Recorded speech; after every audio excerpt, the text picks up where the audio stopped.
6 febbraio 2023.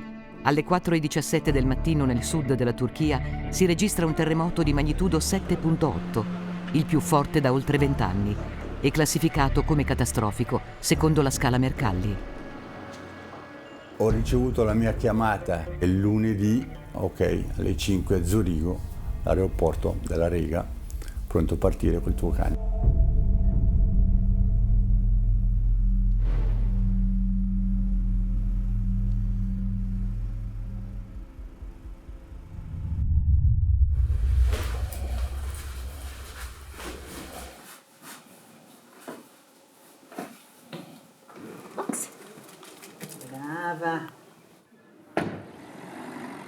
Ho iniziato attorno al 1977, sì, quando ho preso un pastore tedesco. Ma a quel tempo la cinofilia era un mondo maschile e le discipline erano in pratica soltanto quelle della difesa. Però capivo che non era per me, non mi interessava il cane che va a mordere. Mi sono interessata e alla fine sono arrivata alla REDOC, che ai tempi si chiamava Società Svizzera Cani da Salvataggio. Paola Poli, insegnante di scuola elementare in pensione, oggi è istruttrice REDOG. Inizia l'addestramento per cani da macerie con il suo cane lupo negli anni 70, con il desiderio di esplorare questa attività per lei nuova. In poco tempo mi sono ritrovata ad avere il cane brevettato, quindi col brevetto svizzero, e un mese dopo c'è stato il grandissimo terremoto in Irpinia. Ed essendo in Italia era chiaro che i primi a partire fossero i ticinesi, quindi io ho fatto parte subito della squadra che si è recata in Irpinia per questo terremoto.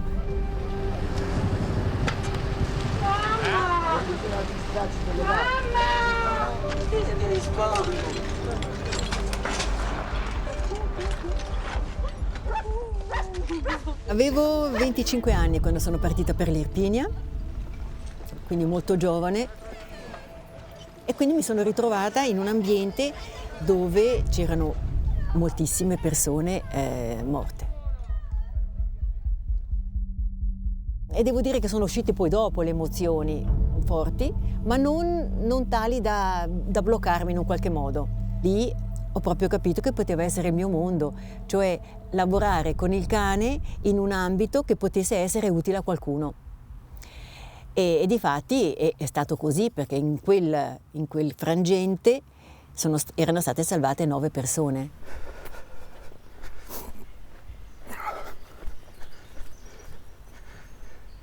Qui praticamente è dove stanno loro di solito.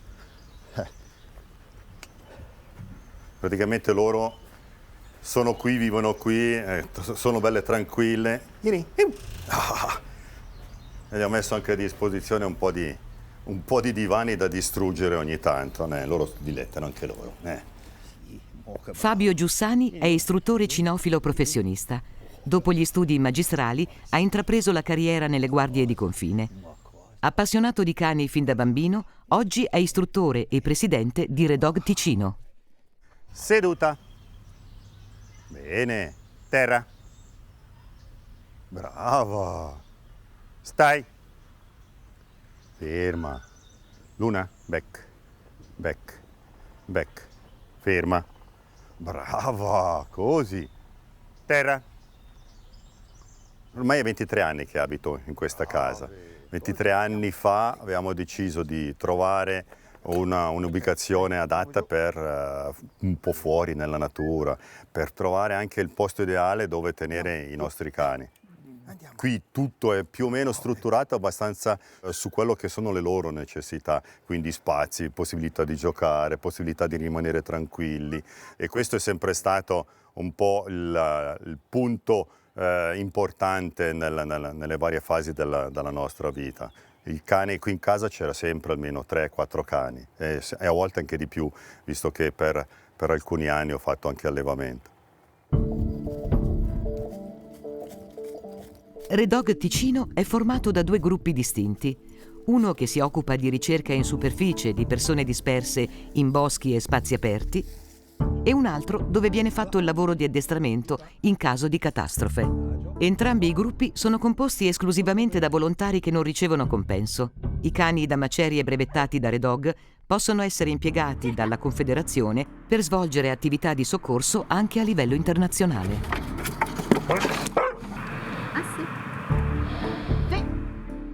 Qui al nostro campo della Prella, che è il campo di lavoro ufficiale, abbiamo costruito degli esercizi, degli ostacoli fatti con materiale di fortuna, che è il materiale che si trova in una catastrofe, e che cambiamo con una certa regolarità perché abbiamo bisogno che i cani facciano le cose con la testa e non per abitudine, e devono salire su questi ostacoli e affrontarli in modo sereno e tranquillo, come se fosse una cosa normale per loro, camminare su una scala a pioli, salire in alto con magari sopra una griglia, vedere il vuoto sotto, tutte quelle situazioni che potrebbero presentarsi in realtà. Seduta. Ok, bene, così. Adesso cammini passo lento, tieni l'attenzione del tuo cane fino al prossimo igloo. Ad ogni angolo gli dai biscotto, il resto è corsa. Vai, rallenta, dagli e via. Corsa, piede, rallenta. Qui soprattutto si lavora tanto su quello che è il cucciolo nella sua formazione e poi si lavora anche tanto su quello che è la relazione conduttore-cane, quindi dalla semplice condotta alla gestione anche da lontano del cane da parte del conduttore. Oh, bravo, terra, guarda, chiama. Bene, così, sotto bene. Vai. Ok, bene. L'addestramento è basato tutto su quello che è una forma di rinforzo positivo, quindi più il cane ha il piacere di fare una cosa e meglio è per la motivazione di poterla fare sempre. Se il cane è motivato a fare una cosa, il cane la fa per molto più tempo. Se il cane è obbligato a fare qualcosa, dopo un po' la motivazione cala, è uguale che per noi. Se io abbasso la mano per prendere la pallina, lui chiude la bocca. Vedi? Lui adesso aspetta il prossimo comando ed è sempre sotto controllo, nonostante che ci sono altri cani che corrono, che giocano. Questo è lo stato ideale di un cane che lavora sulla maceria, che gestisce sempre gli stimoli esterni. Nel senso, un cane non deve distrarsi, ma deve sempre rimanere concentrato, altrimenti rischia di farsi del male. Taiga? I costi per i soci Redog sono di 100 franchi annuali. L'addestramento per arrivare al brevetto, che consente l'impiego dei cani da catastrofe all'estero, dura dai 3 ai 4 anni. Gira attorno alle persone, cane al piede. L'esame finale viene svolto a livello federale. Gira. Beh, fermati. Ci sono dei criteri di selezione, nel senso che una persona viene, si presenta, ci spiega perché è interessata a questa disciplina e non a un'altra. Poi osserviamo il cane chiedendo al padrone di lasciarlo libero, di vedere come si comporta, se si avvicina a noi festoso, curioso, o se si avvicina diffidente o non si avvicina per niente. Ecco, considerato che devono andare a cercare le persone devono essere una fonte di interesse, non una fonte di preoccupazione. Poi magari se è veramente troppo grande, cioè di taglia troppo grande, non va bene, taglia troppo piccola nemmeno, perché hanno poi difficoltà a muoversi su degli ostacoli che sono anche abbastanza alti o complessi. Una scala a pioli per un cane piccolo è difficile, un cane grosso ancora più difficile per assurdo. Molto bene. Scala su. In Svizzera la realtà, diciamo, più reale è proprio quella di frane o valanghe di fango, perché oramai adesso con questa siccità è sufficiente che capiti 2 o 3 giorni di forti piogge che fa disastri.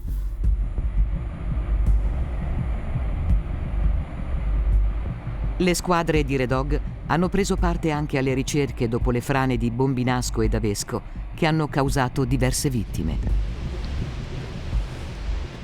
Quando vai in internamento cerchi sempre di fare il meglio di te stesso. Le emozioni sono forti, senti veramente il carico della responsabilità, anche solamente se ti chiamano per intervenire a bonificare una zona. Ti dicono, guarda, è caduta una valanga di fango su questa strada, vogliamo essere sicuri che non c'era sotto un'auto con magari delle persone. Mi potete bonificare la zona? Cioè tu vai a dire alla polizia, per me qua non c'è sotto nessuno. Però dopo, dal momento che gli dici così, cominciano le ruspe.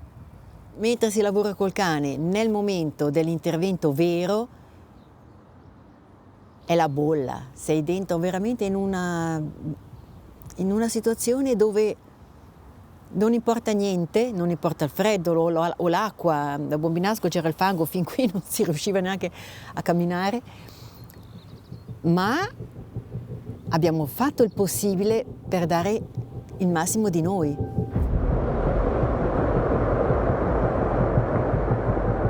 Nell'ultimo decennio possiamo contarle su una mano i nostri interventi proprio di maceria. Uno degli ultimi è Bondo.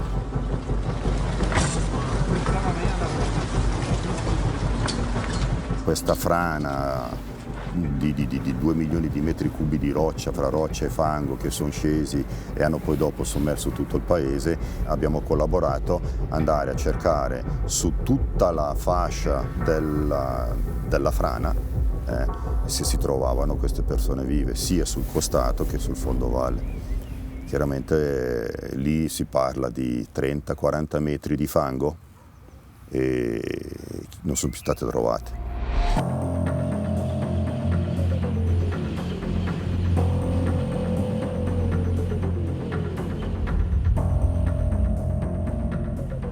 Oggi noi siamo in questa cava. Cava vuol dire sassi messi malamente, in disordine. Perché? Perché questo è il terreno che si presenta dopo, per esempio, una frana, un crollo di una montagna, oppure le macerie di una casa che crollano. Una casa vecchia avrà macerie di questo tipo. Nel fine settimana si svolgono le operazioni sul campo. Sono le occasioni dove cani e conducenti vengono sottoposti all'addestramento specifico per ogni tipologia di situazione. A turno i membri del gruppo si nascondono per consentire agli altri di effettuare le ricerche. Pensiamo ad un esercizio unico che poi andiamo a complicare o andiamo a semplificare in funzione delle caratteristiche del cane e del livello della formazione del cane. Quindi il cane giovane semplificheremo l'esercizio, il cane già brevettato complicheremo l'esercizio. Sono Crista, sono responsabile di questa piazza. Ok, cosa è successo, Crista? Questa mattina è caduto un aereo in questa zona e c'erano solo la pilota e copilota. Solo 2 persone? Sì, esatto, quindi adesso stiamo cercando le persone. Cerca. Stefano Mozzettini oggi è in prepensionamento. Esperto cinofilo fin dalla tenera età, è diventato allievo in Red Dog da 2 anni e vorrebbe arrivare con il suo cane al brevetto.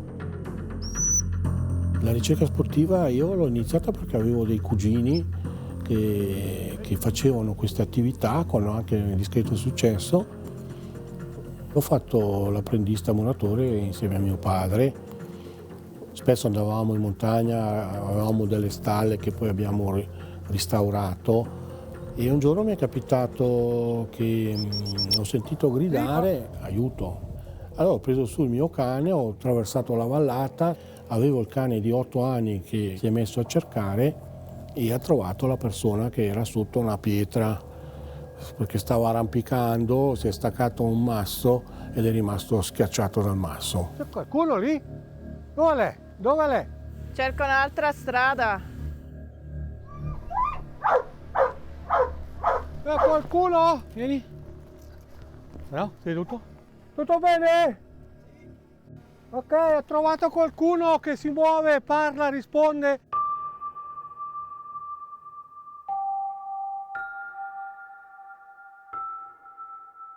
Ho dato le coordinate del punto e poi sono arrivati con l'elicottero della riga. A un certo punto il medico, abbiamo provato a strapparlo fuori questo qua, ma non veniva, e il medico ha detto dobbiamo amputare. Ho detto, io sono rimasto un po', come dovevano tagliare la gamba a questo signore che viveva lì, di Pastorizia, tra l'altro sarebbe stato per lui. Allora mi ricordo che ho chiamato un collega della Val Verzasca se non aveva un tir fort, che è un crick che tira le corde d'acciaio, e siamo riusciti a spostare la pietra di quel tanto che basta per strappare fuori questa persona, e alla fine il signore è guarito con la sua gamba. Quindi questa cosa mi ha detto, ma è stato utile comunque tutto questo lavoro del cane sportivo e così, e lì mi è venuta un po' la passione del soccorso, no? Dopo questo episodio, Stefano, da muratore, si diploma, studia medicina a Berna e diventa medico di soccorso della Rega per 12 anni, sempre mantenendo la sua passione per i cani. A un certo punto mi sono reso conto che le mie competenze, sia nella costruzione, nell'ambito della costruzione, sia nell'ambito sanitario e sia nell'ambito cinofilo, potevano avere uno sbocco ideale nel lavoro nei cani da catastrofe.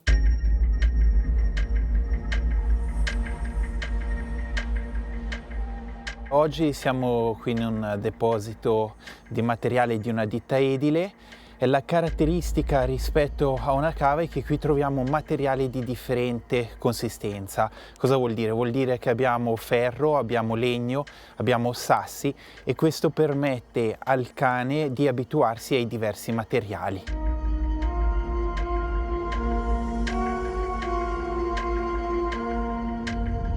Questa è una simulazione reale che può capitare. Siamo stati allertati perché un'ora fa, in questo posto, sono scoppiate delle bombole di gas e il materiale instabile è caduto in seguito allo spostamento d'aria. Non sapevano quanti operai ci fossero, questo no, perché alcuni poi sono scappati, non si sa, e hanno sentito gridare. Vieni. Dai, cerca.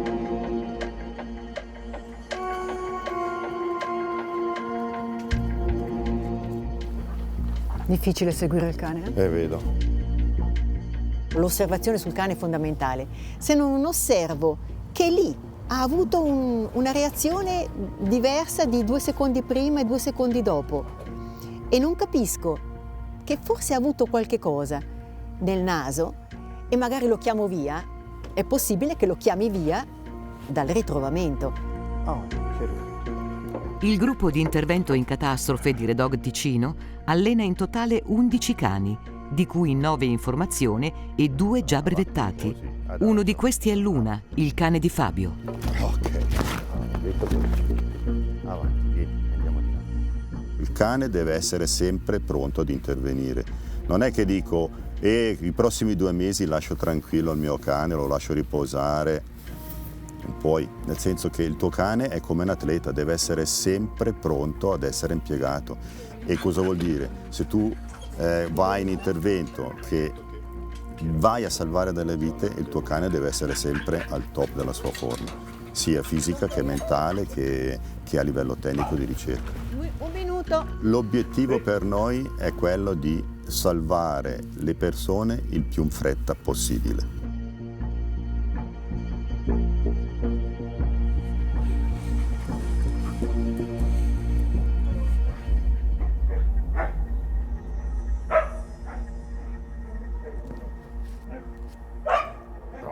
Ma chi è che hai trovato? Ma chi è che c'è qui? Ma chi è che c'è? Brava! Ma chi è che c'è qua? Wow, bravissimo! Wow, bravissimo! C'è qualcuno? Wow, brava! Ci sei? Come va? Niente, non risponde. Mando subito Bisogna l'ambulanza. mandare subito qualcuno per soccorrerla.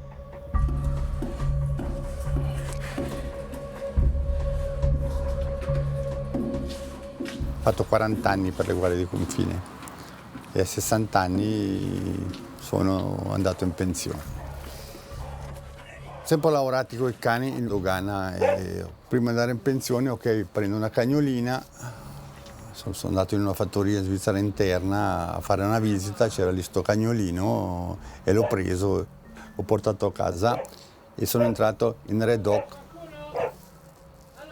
non sperando di arrivare chissà dove, ma fare qualcosa. Ho cominciato il mercoledì, il sabato e la domenica per 3 o 4 anni, facendo dei test, andando in Svizzera interna, andando a Basilea, Zurigo, Ginevra, finché sono arrivato a fare l'esame svizzero per impiego dei cani da catastrofe all'estero. Mauro Bonomi, solo 3 mesi dopo aver conseguito il brevetto con la sua cagnolina Luna, risponde ad una chiamata di soccorso. È il 6 febbraio 2023. Un violento terremoto ha scosso la regione meridionale della Turchia.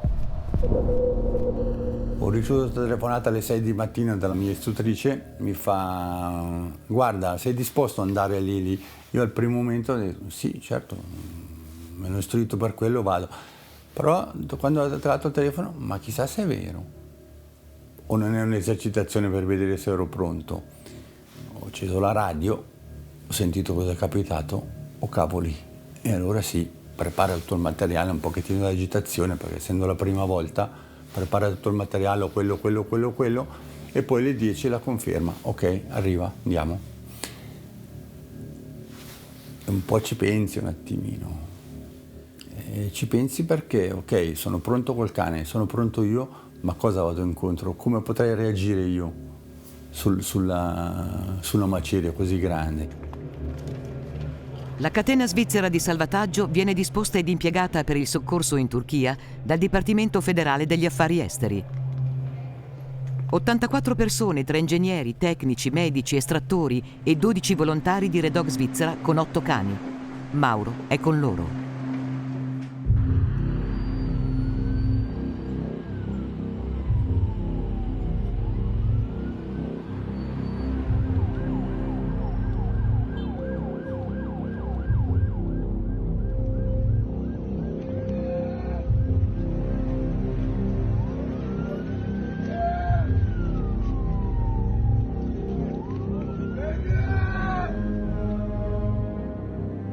L'impatto arrivare visivo, emotivo e forte. Gente in strada, che dormiva in strada, che accende il fuoco in strada, da mangiare. Dopo alla fine arrivava l'acqua, ma all'inizio non c'era neanche l'acqua. Sì, quando sei lì è dura da vedere. Poi piano piano entri, vedi 1, vedi 2, vedi 100, vedi 200 case. E dopo, da dove iniziamo? Perché c'è un da dove.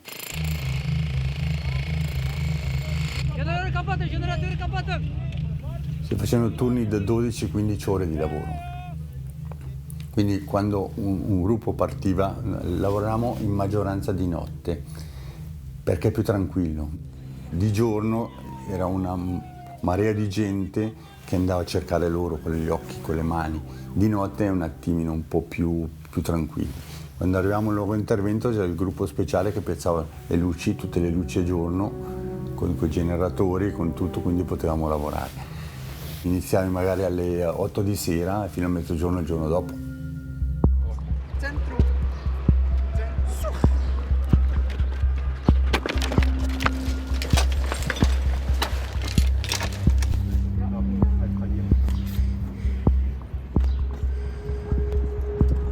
Non potevamo andare dappertutto col cane.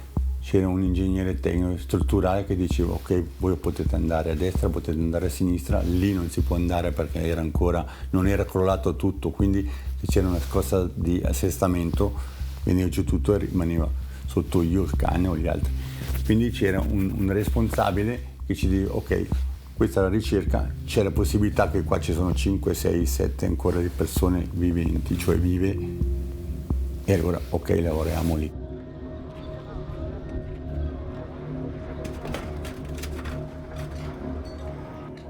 L'esperienza che ha avuto Mauro in Turchia ci ha fatto riflettere soprattutto su quello che sono le tecniche di ricerca, perché noi principalmente quando affrontiamo una maceria la affrontiamo con una ricerca globale, grossolana, in modo che questo mi permette di identificare il più in fretta possibile un'eventuale persona che è rimasta sotto.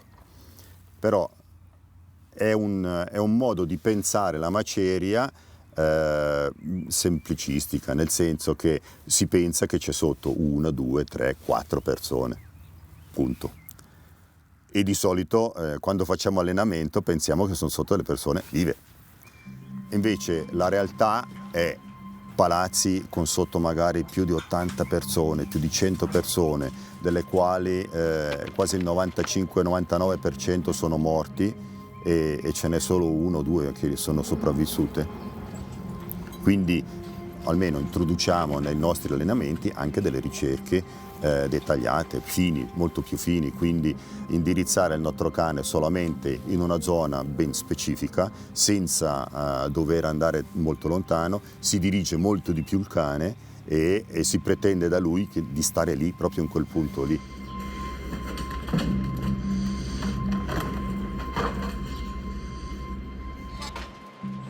L'addestramento che facciamo qua è importante sì per vedere le nostre reazioni, per vedere le reazioni del cane, però in un caso effettivo è tutto diverso. Lì sei obbligato a lavorare in 4 metri, quindi mandavi il cane, andavi anche te sotto, dove prima hanno creato dei buchi per poter far entrare il cane e ti chiedevano, ma il nostro team, il nostro responsabile, vuoi andare? Te la senti di andare? Come fai a dirgli no? Sono qua, mandi il cane, vado io, osservi cosa fa il cane, vedi se marca a destra, marca a sinistra, che effetto ha, se ha un interesse, se non ha un interesse. E poi magari ci pensi, sì va bene, vado, se c'è una piccola scossa d'assestamento sei sotto, ma quando sei giù non le pensi quelle cose lì, se dovete capitare, capitava.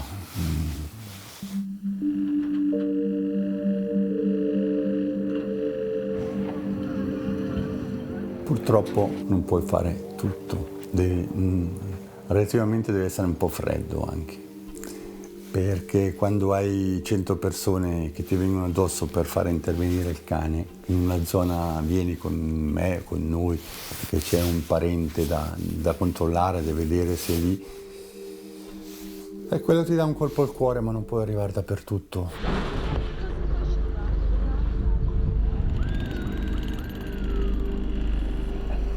Il primo giorno era il terrore, il secondo giorno anche, il quarto giorno era l'assegnazione. Nella rassegnazione ci vedevano, facevano così, sì, se possiamo arriviamo, ma era talmente vasta. Ho visto veramente loro che andavano sulle macerie dove noi non potevamo salire perché era pericoloso. Loro non so scavare con le mani. Duretta ma quando sei giù lavori fai. Dopo magari adesso ogni tanto ci penso ancora, ma va. E questo è stato uno dei casi, non è neanche il lavorare ma il dopo, quello che hai visto dopo. Questo che hai visto dopo avrei potuto far di più, ma ce ne voleva 5.000 cani, non 8, e 5.000 gruppi di estrazione.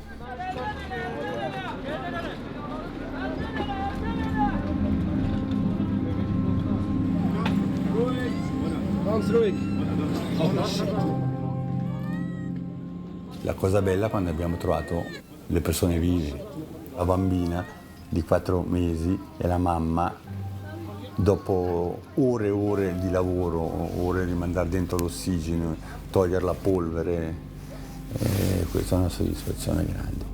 Un attimino di gioia, una lacrima e poi si ripartiva.